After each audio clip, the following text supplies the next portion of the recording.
जय जगन्नाथ दर्शक बंधु आज हूँ डिसेम्बर मास 2 तारिख 2024 मसीहा सोमवार। आसता जानिबा आज 12 गोटी राशिफल विषय। प्रथम राशि मेष राशि। राशाधिपति दुर्बलता जनित शारीरिक और मानसिक सुस्थता नष्ट हो पारे। सामान्य थंडा जनित पीड़ा अनुभव करने सांगू नैराश्य व्यस्त और विव्रत कराइपे। कर्म क्षेत्र में कौशलपूर्ण व्यवहार अन्य मानक आपणार करिबारे साहाय्य करिबो। पारिवारिक जीवन में शांति अबाहित रहिबो। परवर्ती राशि वृष राशि। आज बंधुक आबंटन समस्यार समाधान दिगरे मुंड पुराई प्रशासित हेबे। कर्म क्षेत्र में अन्य मानक उपरे विरक्त होई कार्य प्रवाह को अनुरोध करदे पारंती। शिल्प वाणिज्य और व्यवसाय रे भलरे चलिबो। पिलांक स्वास्थ्य को नहीं चिंतित रहिबे। धार टंका को नहीं टेंशन बढ़ी जाई पारे। परवर्ती राशि मिथुन राशि। आपणक इच्छा अनुकूल कार्य प्राप्य पई मार्ग सुगम रहिबो। प्रत्येक क्षेत्र में विजय लाभ करने सांगू निज बंधु मानक आपणाई नेबारे समर्थ हेबे। विभिन्न योजना और सांगठनिक कार्य क्षेत्र में अनुकूल वातावरण सृष्टि हेबो। साधारण कथा को केन्द्र करी परिवार भितर संपर्क हानि घटिपारे। परवर्ती राशि कर्कट राशि। भूल बुझाणा हेतु बंधुक सह विवाद नूतन काम प्रतिबंधक जनित चिंतित रहिबे। अपेक्षा करथिबा निर्दिष्ट स्थान में बंधुक न पाई व्यस्त हेबे। परिवार में पूर्व समस्या समाधान हेबारे कौनसी नीच जातिर व्यक्ति मुख्य भूमिका ग्रहण करिपारंती। स्वास्थ्य अवस्था उन्नति घटिबो। परवर्ती राशि सिंह राशि। धनाधिप वायाधिप युक्त हेतु अर्थ प्रदान न करि पारिले मध्य प्रतिश्रुति पाई खुशी हेबे। पारिस्पर्शिक सहयोग पारिवारिक जीवन को रसायनित करिबो। आलोचना परिसर में सता कथा कही विवाद घेर में पड़ पारंती। विशिष्ट व्यक्ति सान्निध्य लाभ करने सांगू साहित्य कला वैषयिक क्षेत्र में प्रशासित हेबे। परवर्ती राशि कन्या राशि। सप्तमस्थ राहु प्रभाव में कौशल प्रयोग कर कार्य हासिल करें। संतान समस्या व्यस्त विरोध कराइपे। प्रत्येक क्षेत्र में जिते भल काम कले शनिक प्रभाव सन्देह खेल रहीपारती।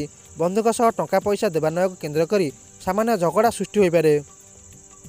परवर्ती राशि तुला राशि। वायाधिप युक्त कर्माधिप कारण कर्म क्षेत्र में स्थानांतरण पाई व्यग्रता प्रकाश करिपारंती। नूतन बंधु संपर्क और सुचिंतित कार्यधारा काम को अग्रगामी कराइबारे साहाय्य करिवो। जड़े पड़ोशी किंबा बंधुक जरिए दीर्घ दिन आशा फलप्रति हो पारे। अभाव न थाई मध्य मनटा भल लागिबो नाही। परवर्ती राशि बिछा राशि। आलस्य मानसिक उदासीन जनित काम अवहेला सृष्टि हो पारे। मन बुझला भली कथा कही बंधु को आपणाई नेबा सकाशे दिनटी बहुत भल रहिबो। कला साहित्य क्रीड़ा और मनोरंजन कार्यक्रम में जोग देबे। साधारण कथा को केन्द्र करी अपराह्न टेंशन बढ़ीज। परवर्ती राशि धनु राशि। बहुत दिन चिंता करिଥିବା योजनाटी को कार्यकारी करने सकाशे मन बढ़ाई पारंती।